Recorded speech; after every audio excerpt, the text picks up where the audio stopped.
The book of the prophet Nahum. This short prophetic book is a collection of poems announcing the downfall of one of Israel's worst oppressors, the ancient empire of Assyria, and its capital city, Nineveh. The Assyrians arose as one of the world's first great empires, and their expansion into Israel resulted in the total destruction and exile of the northern kingdom and its tribes. The Assyrian armies were violent and destructive on a scale that the world had never seen before, and so Israel and its neighbors were awaiting the downfall of Assyria, which eventually came in the year 612 BC. The Babylonians rose up and began a rebellion that overtook Nineveh and brought down the Assyrian Empire. And so chapter 2 depicts the fall of Nineveh in vivid poetry, and chapter 3 then explores the downfall of the empire as a whole.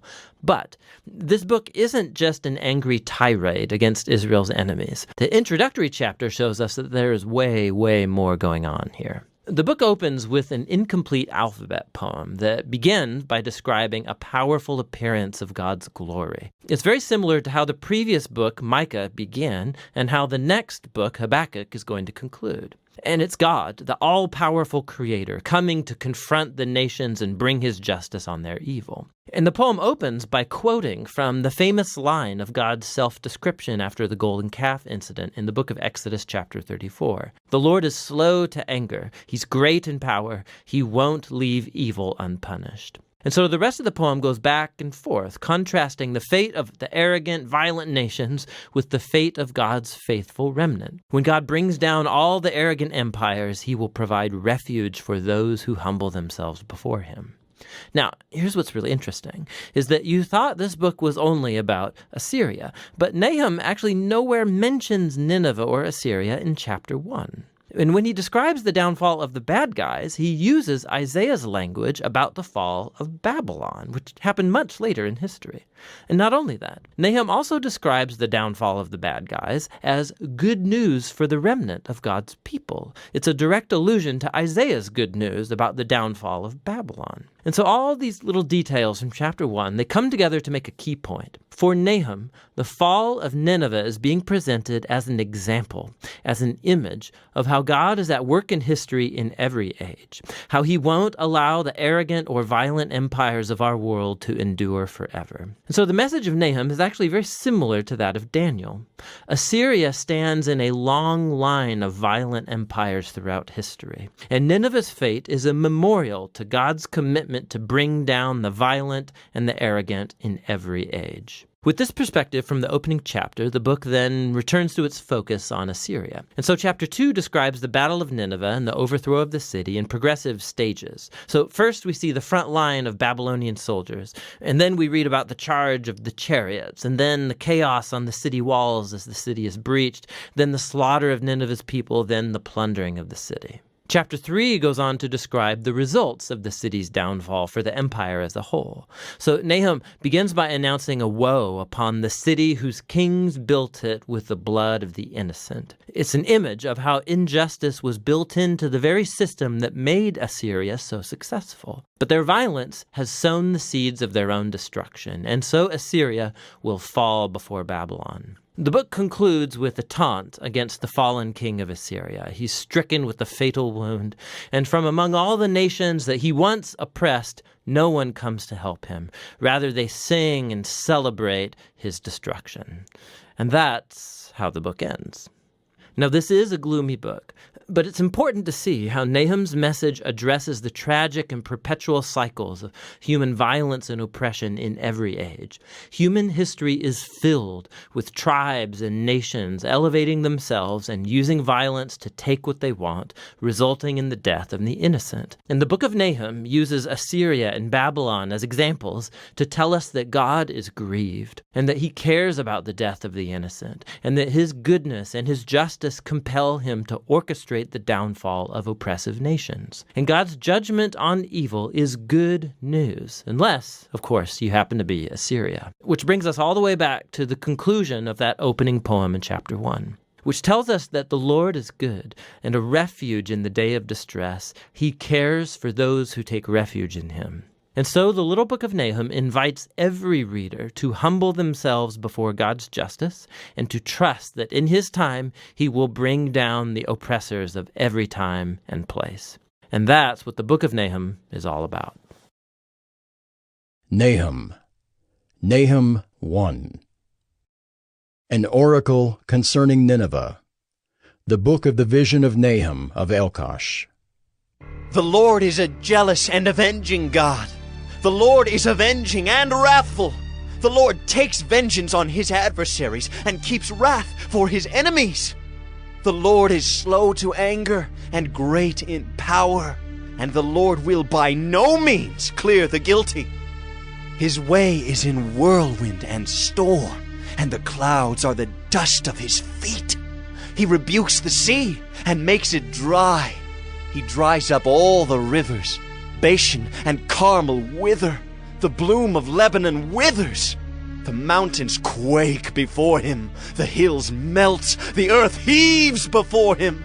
The world and all who dwell in it. Who can stand before his indignation? Who can endure the heat of his anger? His wrath is poured out like fire, and the rocks are broken into pieces by him.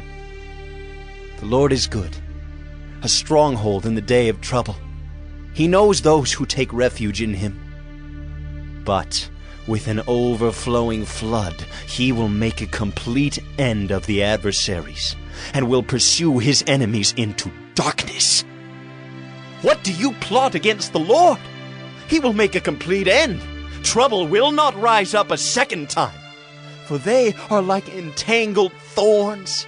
Like drunkards as they drink, they are consumed like stubble fully dried.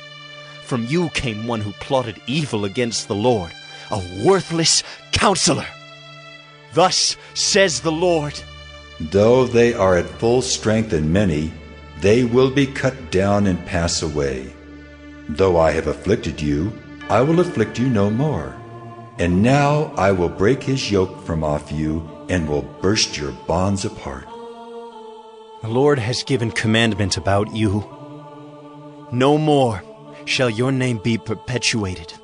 From the house of your gods I will cut off the carved image and the metal image. I will make your grave, for you are vile. Behold, upon the mountains, the feet of him who brings good news, who publishes peace. Keep your feasts, O Judah.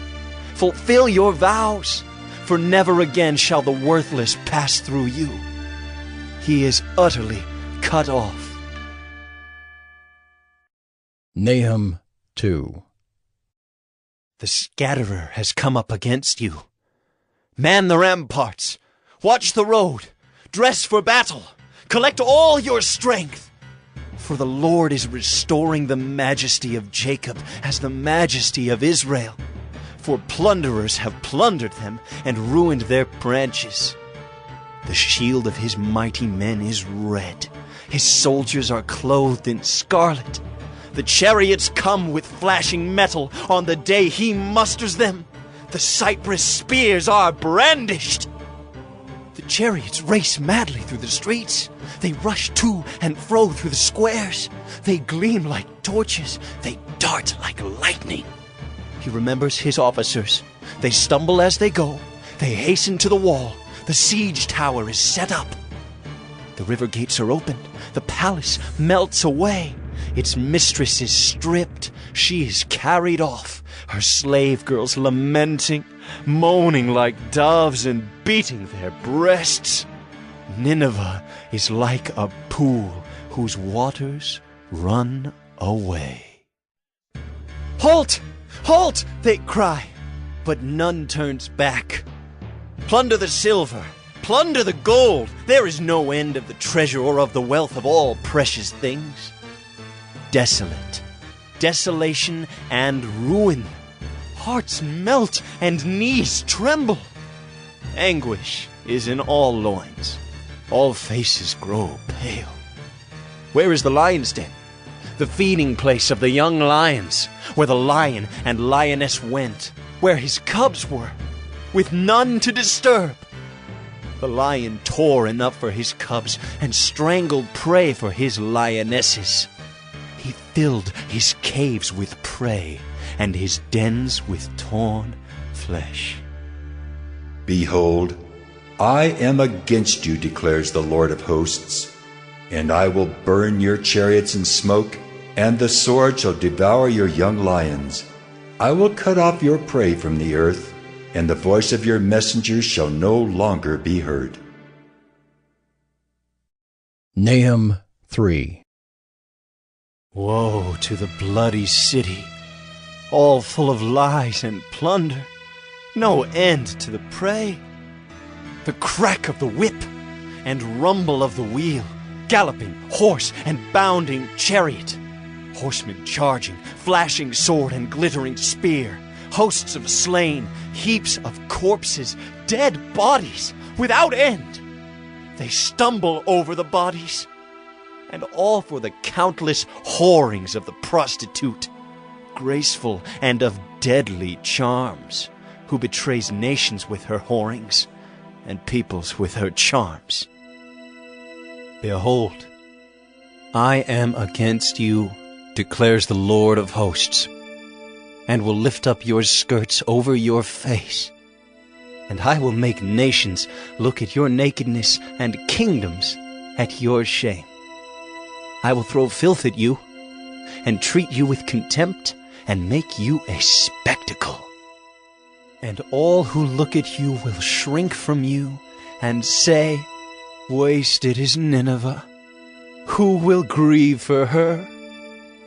Where shall I seek comforters for you? Are you better than Thebes, that sat by the Nile, with water around her, her rampart a sea, and water her wall? Cush was her strength, Egypt too, and that without limit. Put and the Libyans were her helpers. Yet she became an exile. She went into captivity. Her infants were dashed in pieces at the head of every street. For her honored men, lots were cast, and all her great men were bound in chains. You also will be drunken. You will go into hiding. You will seek a refuge from the enemy. All your fortresses are like fig trees with first-ripe figs.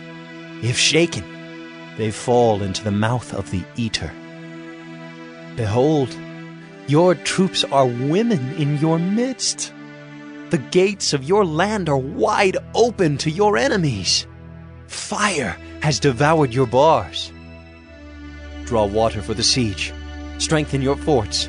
Go into the clay, tread the mortar, take hold of the brick mold. There will the fire devour you. The sword will cut you off. It will devour you like the locust. Multiply yourselves like the locust. Multiply like the grasshopper. You increased your merchants more than the stars of the heavens. The locust spreads its wings and flies away. Your princes are like grasshoppers, your scribes like clouds of locusts settling on the fences in a day of cold. When the sun rises, they fly away. No one knows where they are. Your shepherds are asleep, O King of Assyria. Your nobles slumber. Your people are scattered on the mountains, with none to gather them. There is no easing your hurt.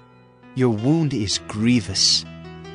All who hear the news about you clap their hands over you. For upon whom has not come your unceasing evil?